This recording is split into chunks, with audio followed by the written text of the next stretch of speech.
حضور غوث اعظم رضی اللہ تعالی عنہ کی ایک کرامت شیخ عارف ابو محمد فرماتے ہیں کہ جب شیخ محی الدین عبد القادر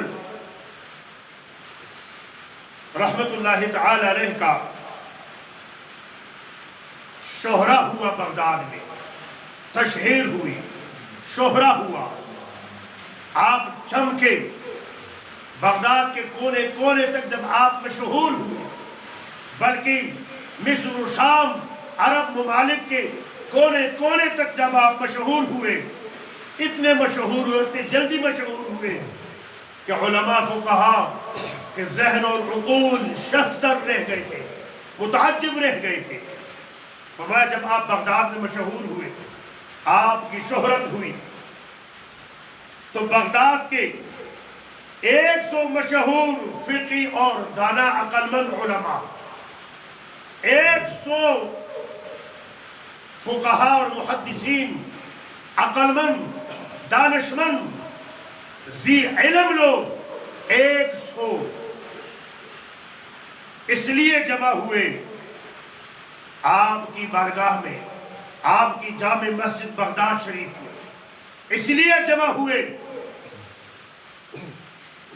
وہ علماء بھی آج کل کے علماء نہیں تھے، وہ عالم آج کل کے عالم نہیں تھے، وہ فقی آج کل کے فقی نہیں تھے، وہ واقعی علم کے سمندر تھے، علم ان پر فخر کیا کرتا تھا۔ اللہ اکبر، فرشتے ان کے علم و عمل کو دیکھ کر فخر کیا کرتے تھے، اور اللہ رب العالمین کی عرش پر فرشتوں کے سامنے ان علماء کے علم و عمل پر فخر کرتا تھا۔ ایسے عالم تھے، 100 عالم آپ کے پاس اکٹھے ہوئے، آپ کے پاس آتے، اس لیے کہ ہر ایک عالم، 100 عالموں میں سے ہر ایک عالم مختلف فنون میں، مختلف فن میں حضور غوث اعظم سے مسئلہ پوچھے، مختلف فن میں ہر ایک عالم حضور غوث اعظم سے مختلف قسم کا مسئلہ دریافت کرے، مسئلے کا سوال کرے، مسئلہ پوچھے۔ تو کتنے مختلف مسئلے ہوں گے؟ 100 مختلف مسئلے، مختلف علماء کی زبان سے،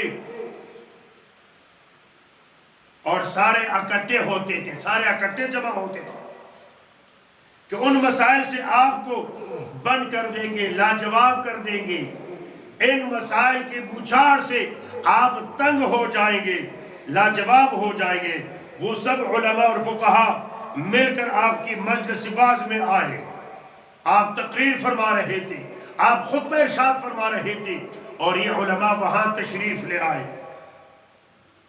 شیخ عارف ابو محمد فرماتے ہیں کہ میں اس دن وہی موجود تھا، میں خود اس مجمع میں موجود تھا جس مجلس میں یہ علماء تشریف لائے تھے۔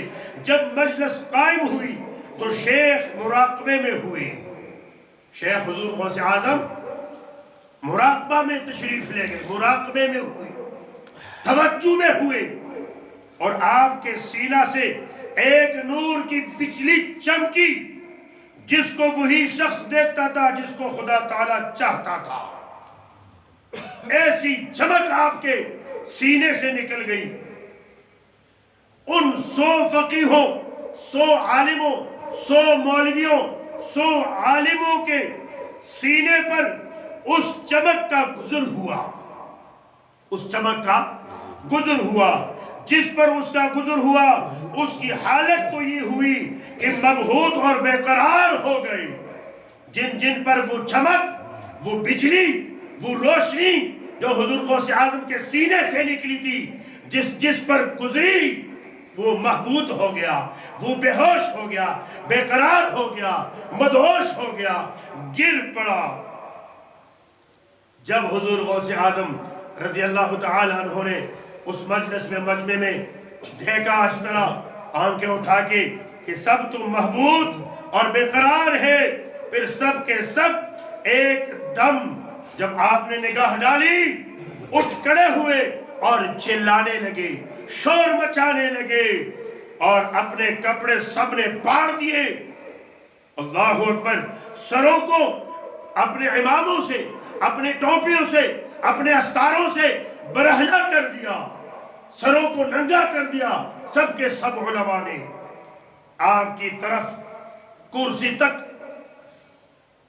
لپک گئے، پہنچ گئے اور اپنے سروں کو آپ کے پاؤں پر رکھ دیا اور آپ کے قدموں پہ سر رکھ کے جھک گئے اور ایک دم مجلس میں شور بپا ہو گیا۔ شیخ عارف ابو محمد فرماتے ہیں میں نے خیال کیا کہ بغداد اس آواز سے گونج اٹھا ہے۔ تب شیخ نے ہر ایک کو سینہ سے لگایا، شیخ نے ہر ایک کو اپنے سینے سے لگایا۔ کتنے بے قرار پڑے تھے، ہر ایک کو سینے سے لگایا، ہر ایک کو پیار دیا، ہر ایک کو محبت دی، یہاں تک کہ آخر تک پہنچے۔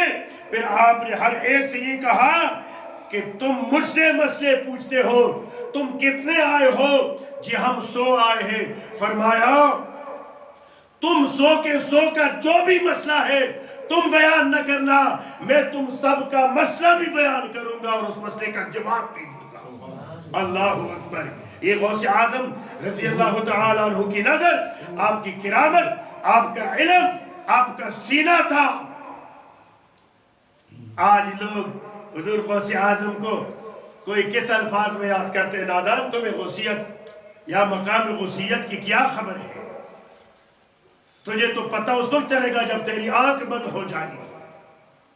جب مجلس ختم ہو گئی تو شیخ عارف ابو محمد فرماتے ہیں میں نے ان فقہا کے پاس حاضری دی، میں وہاں آیا اور ان سے حال پوچھا تو وہ سب کہنے لگے کہ جب ہم مجلس میں بیٹھے تو ہم نے اپنے تمام علم کو کھو دیا، ہمارے سینے خالی ہو گئے تھے، ہمارے دل خالی ہو گئے تھے، یہاں تک کہ گویا ہم کو کبھی علم تا ہی نہیں۔ اب ہم اس پر بھی پریشان تھے کہ ہم اپنے آپ کو علماء میں شامل کرتے، ہمیں تو آتا ہی کچھ نہیں ہے۔ اللہ اکبر۔ پھر جب آپ نے یعنی حضور شیخ عبد القادر جیلانی رحمت اللہ تعالی علیہ نے ہم کو سینہ سے لگایا تو وہ تمام علم کے سمندر جو ہم سے ختم ہو گئے تھے، جو جاتے رہے تھے، پھر واپس آ گئے۔